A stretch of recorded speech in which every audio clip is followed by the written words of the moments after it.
रतन टाटा का नाम भारत के सबसे सम्मानित और प्रेरणादायक उद्योगपतियों में गिना जाता है।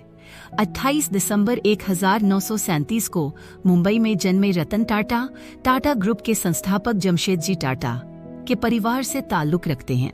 अपनी शुरुआती शिक्षा मुंबई में पूरी करने के बाद उन्होंने कॉर्नेल यूनिवर्सिटी से आर्किटेक्चर और इंजीनियरिंग की पढ़ाई की।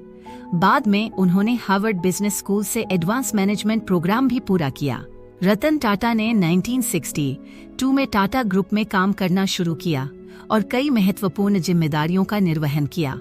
1991 में उन्हें टाटा सन्स के चेयरमैन के रूप में नियुक्त किया गया।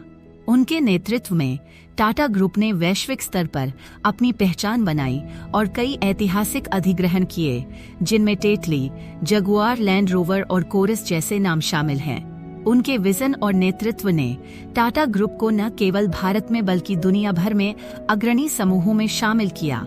रतन टाटा की सफलता का मापदंड केवल उनकी व्यावसायिक उपलब्धियां नहीं थीं, उनके दिल में समाज की भलाई के लिए गहरी संवेदनशीलता थी।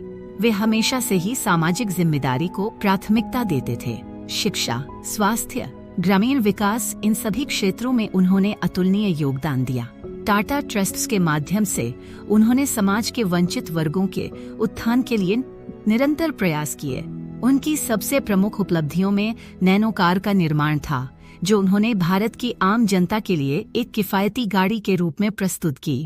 यह उनकी सोच का प्रतीक था कि तकनीक का उपयोग आम लोगों की सेवा में होना चाहिए। रतन टाटा के निधन की खबर से पूरे देश में शोक की लहर दौड़ गई। उन्होंने अपनी सादगी, ईमानदारी और अद्वितीय नेतृत्व से न केवल व्यापार जगत को बल्कि हर भारतीय के दिल को छुआ। वे न केवल एक महान उद्योगपति थे, बल्कि एक सच्चे मार्गदर्शक, प्रेरक और मानवता के सेवक थे।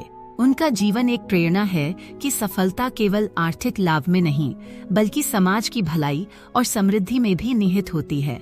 हम रतन टाटा को श्रद्धांजलि देते हुए उनके द्वारा दिखाए गए रास्ते पर चलने का संकल्प लेते हैं। वे हमेशा हमारे दिलों में जिंदा रहेंगे और उनकी विरासत हमें प्रेरित करती रहेगी।